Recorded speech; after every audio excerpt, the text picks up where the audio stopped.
Hi, like and subscribe for the more horror stories. Story 1. The poster was simple. Someone had done their best with it, but their best wasn't very good. Monsteer Huntiers Wanted read the boldly misspelled words at the top. Below that was a drawing straight out of a child's imagination. It showed a hunched creature with big, staring eyes and a drooling mouth. It had pointy ears and spines running down its back. Clutched in its huge claws was something that was probably supposed to be a cow, judging by the horns. Other lumps at its feet suggested that it had killed more than one. The large print beneath the picture was the interesting part. $300 reward. "What do you figure, Walt?" asked Joe. The two men were among the dozens who had gathered around when the stranger began nailing copies of this sign to posts all around the train station. When asked, he'd said only that his town, Avoda Falls, was desperate to find whatever was killing their cattle, and that proof of the money would be shown to any would-be hunters who arrived. Said Walt, drawing the syllable out like stretching taffy. "Seems fairly suspect to my mind. A couple of days out there by train just to find out that they're planning to short you on the payment, like as not. Maybe splitting it between folks, maybe charging for room and board, maybe flat out paying less than the poster says.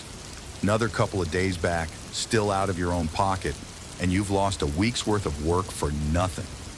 But the reward, that's a year's wages, Walt. You're talking about losing a week, but this is more than 50 weeks' pay. For what? A couple of train rides, one sleepless night, and one single bullet." Joe eyed his friend slyly. "Maybe a few more if you've been lying about how good you are." "I don't lie," said Walt. "You've seen me shoot. Cans, sure. Anybody can shoot a can. You telling me your hand would be just as steady staring down that thing?" Joe tapped the picture. "If it's there, I can shoot it. I don't miss what I set my eye to. Come on, Walt. Let's go check it out. I got the money for the train on me. If it don't pan out, you don't have to pay me back." "So we're a team on this, huh? You know they're splitting the money between us if we're a team. That's half of your 50 weeks gone right there." Despite Walt's words, Joe could hear from his friend's tone that he'd already won. Walt wanted to go investigate this as much as he did. "Gripe all you want. I'm buying the tickets unless you're stopping me. Throw your money away however suits your fancy," Walt told him. Joe grinned and scampered off to the ticket booth. Walt watched him go, then tore the poster from the wooden pole. "Hey, I was reading that," complained another man. "You already read what you need to read," Walt told him. "If you're coming, go buy a ticket like my fool friend over there. I'm taking this with me to prove when I get there that they offered a bounty of 300. I won't have them cheating me by claiming maybe I misremembered." For all of Walt's complaining, he was intrigued. He'd always had a fondness for the stories of monsters growing up. He had been disappointed as an adult to learn that they were nothing but tall tales. Deep in his heart, he still harbored hope that someday he would discover something truly unknown and bizarre, the sort of thing that others had believed existed only in fiction. He knew the likelihood of this was small, but this poster appealed to that hidden part of him. Logically, it was certainly going to be a waste of their time and Joe's train tickets. And yet, what if it wasn't? What if there really was something strange and new in Avoda Falls? Walt shrugged his knapsack higher on his shoulders and looked over to where Joe was waving 2 paper tickets at him from the booth. He had nothing in particular tying him to this town anyway. He folded the poster into a small square, tucked it into his pocket, and sauntered off to catch a train with his excitable friend. The train ride was hot, loud, and uncomfortable, but soon enough Joe and Walt found themselves standing on a ramshackle wooden platform, declaring itself to be the Avoda Falls train depot.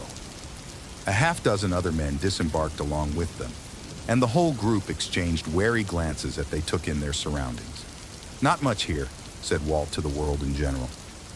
A murmur of assent arose from the men around him. "Look, there's a welcome sign," said Joe, running forward to read it. "Welcome, monster hunters. Ask for Mayor Ackerman at the boarding house. Shoot, let's go." "Don't suppose you have any idea where the boarding house is, do you?" asked Walt as they left the station. Joe's eagerness had positioned him as the leader, and the rest of the group trailed behind them. Can't be but so hard to find. Bet it's that big house over there. Joe pointed across the strip of dirt that could loosely be called a street to a multi-story wooden building. It looked to be new construction and relatively freshly painted, and was easily 3 times the size of any other building in the tiny town. "It had better be," said Walt, "as it's the only place around here likely to fit us all in at once. Otherwise, we're going to be monster hunting in shifts." The man who greeted them at the door was tall, rangy, and looked more like a cattle rustler than a politician, but he introduced himself as Mayor Ackerman and invited the motley group into the house. "Looks like you folks are our last batch of the day," said the mayor. "So I'll give you all the rundown that the others got, and then we'll get you sorted. First of all, the question that's on all of your minds. Yes, the money's good. Show 'em, Delia." An unsmiling woman across the room opened up a leather satchel that was stuffed with coins and paper notes. "You can count it if you like," said the mayor, "but it's 300 sure enough. We all dug deep to pitch in, but it'll be well worth it if you can get rid of whatever's been killing off our livestock. Second, I'm going to give you the bad news. There's 8 of you here and that many again upstairs, and that money's only going to one of you. The one that brings back the corpse of the curdler walks out with the bag. The rest of you get a hearty breakfast and a fond farewell at the station. It ain't fair, but it's how it is." Walt nudged Joe. "Told you." "Shh," Joe said. His eyes were fixed on the leather satchel like he was trying to count the coins from where he stood.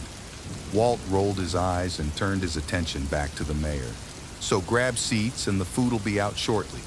Delia's made up a batch of beef stew to let you know what we're defending out here, and I think you'll agree it's something special.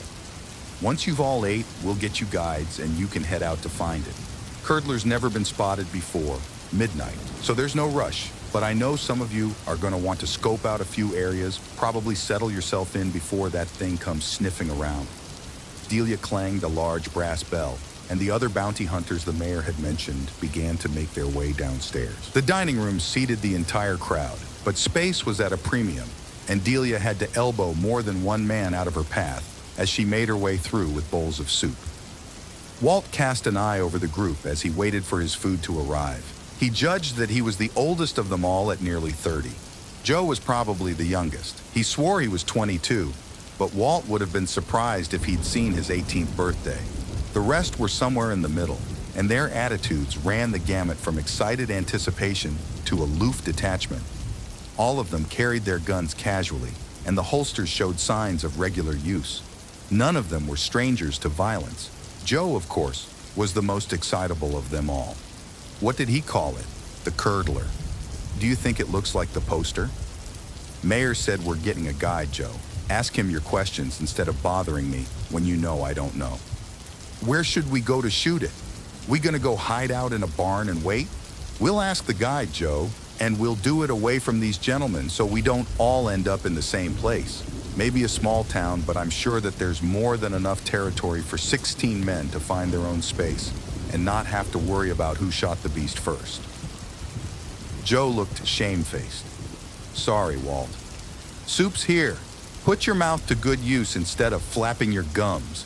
They ate in relative silence aside from the slurps and the scraping of spoons on bowls. The mayor was right. The beef stew really was something special. It was rich and tangy, with a flavor Walt couldn't place. Avoda Falls was right to be proud of their cattle. He flagged Delia down to ask for a second bowl. If the soup might be his only payment for coming out here, Walt was going to make the most of it. After dinner, the mayor clapped his hands to get their attention. All right, we've gathered up a bunch of folks who've seen the curdler. They're waiting for you outside, so file out and we'll get you paired up. The group outside was mainly made up of young women, to Walt's surprise. There were a couple of boys in their teens and a few kids as well, but 90% of the town guides were female. Hey, all right, whispered Joe. I'm not going to mind sitting up all night with, hey, what are you doing? Walt had crossed directly to one of the teen boys and clasped his shoulder. What's your name? Samuel. And this is my brother Roscoe, the teen said. indicating a nearby boy of perhaps 10. Perfect. 2 guides for the 2 of us. I'm Walt, and this is my friend Joe. What did you pick him for? Asked Joe. Because we're supposed to be keeping our eyes out for a monster, and you showed me exactly where your eyes were going to be if I let you choose the guide. Quit sulking and let's move. We got our guide, so now's your time to ask those questions. Fine, said Joe, falling in with the small group as they moved away from the boarding house. So what can you tell us about this curdler? Ooh, it's huge, Roscoe piped up. I've seen it in lurking off at the edges of the fields. It can step right over the fence. Walt looked at Samuel skeptically, but Samuel was nodding along with his brother. Moves on all fours a lot of the time, but it can rear up on 2 when it wants to. Does that mainly right before it feeds? Scariest thing I've ever seen. Just this dark shadow looming over a cow with 2 big eyes way up at the top reflecting back at you out of the night. He shuddered. It's nothing I ever want to see again. No offense, mister, but I'm hoping we're not the ones who find it tonight. Joe snorted. Some guides you picked? Don't worry, Walt said, ignoring him. I promise you that if we see it tonight, it'll be the last time you ever have to see it. Or hear it, added Roscoe. What's it sound like? When it's moving? Nothing at all. It's quiet as a ghost most of the time, but it can scream like... Roscoe inhaled deeply. Don't, said Samuel, quickly putting his hand over his brother's mouth. All right, Roscoe muttered, shoving Samuel's hand away. Anyway, it'll freeze your blood solid to hear it. It does that to stop the bulls fighting back. It stops them dead in their tracks. Might even kill them, that's how bad it is. It'll do the same to you, if you're not careful, Samuel said to Walt and Joe. Lock your finger right there on the trigger. Scare you so bad you can't move. I think I'll be okay, said Walt. Where was it seen the last 2 times? Just point in the general direction. The 2 boys pointed, settling on the same direction after a moment. That was 2 nights ago, and then last night it was at the neighbor's ranch out this way. It shows up every night, and no one's been able to stop it. We didn't put together that reward money for fun, said Samuel. I told you, it curdles your blood right there in your body. There's no thought in your head but staying perfectly still so it don't notice you anymore. Once you hear that scream, you'll understand. Then I guess we'd better shoot it before it opens its mouth, said Joe. Hey, Walt, you think we're gonna get this thing? We might, if we're smart. Come on, let's go get set up. If it's been moving this way for the last 2 nights, might just be that it'll keep going that way. Take us to the closest field in that direction, Samuel. With the boys offering direction, Walt and Joe found a low hummock overlooking the prairie. A few scrawny cows wandered around, chewing desolately at the sparse grass. Not much of a herd, Joe remarked. The curdler's been feeding for some time, said Samuel. Surprised you can keep cows out here even without something eating them, Walt said. That grass is mighty thin, and there's been no water source that I've seen neither. We've got wells, said Samuel. There's enough to keep things alive out here if you're willing to do the work. The late evening slid away into night. The stars and moon cast everything in a dim silvery veil. The 2 men and their guides waited patiently, flattened on their stomachs on the small hilltop. Conversation died out. Walt was content to wait insolence, and Joe thankfully followed his lead. Roscoe was antsy, though, squirming from place to place, and Samuel's patience seemed little better. Eventually, Roscoe fell asleep. For a moment, Walt thought they might finally have stillness, and then Samuel rose to his feet and stretched. I'm gonna, he began, only to be cut off by a sharp sibilance from Walt. Hisht! Get back down! A shadow moved beyond the cows, creeping along in the silhouette of the fence. Walt leveled his gun, taking careful aim. Wait! Samuel cried, fear in his eyes. He dropped to his knees, reaching for the gun, but Walt had already fired. Roscoe startled awake at the gunshot.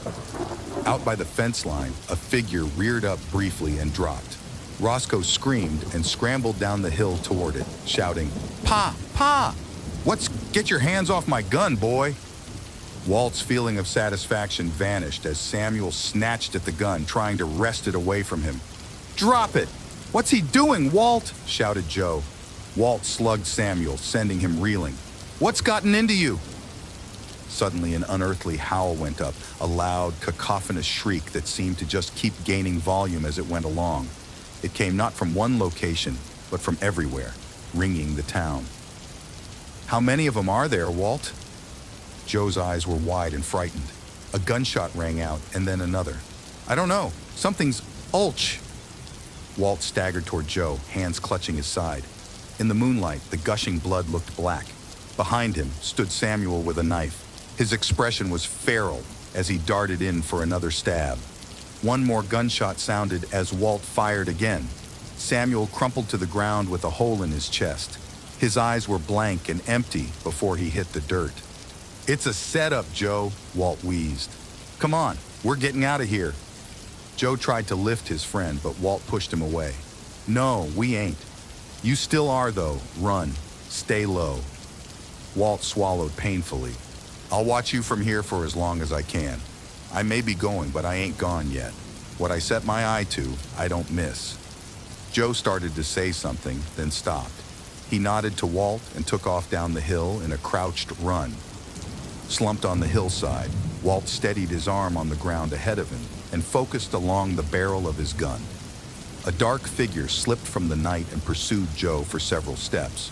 But Walt's gun spoke once, and the shape tumbled to the ground in an untidy tangle of limbs. Walt's side burned. The recoil had kicked the gun from his limp hand. He had not seen his target fall, but he knew he had not missed. "What I set my eye to," he whispered.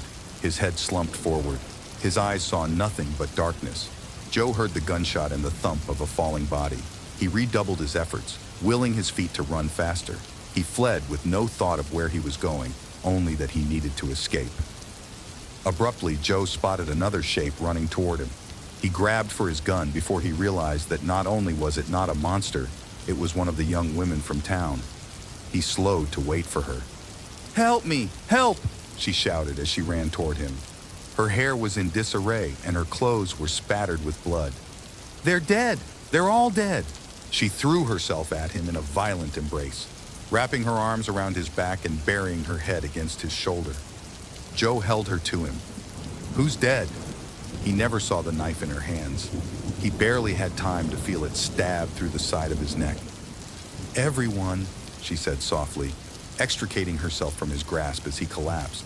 "Everyone who's supposed to be." The mood back in town was somber. The pile of corpses in front of the boarding house contained not just the 16 monster hunters, but also 5 of their own. Roscoe was weeping on the porch, while Delia tried to comfort him. "They got my pa," he sobbed. "And Samuel, too." "If his pa hadn't screwed up, none of this would have happened," muttered one man. That first shot put them all on their guard, made this 10 times as hard as it needed to be. "Shut your mouth, Francis," said Mayor Ackerman. "That's nothing the boy needs to hear right now. Let's get these bodies to the smokehouse and get this mess cleaned up.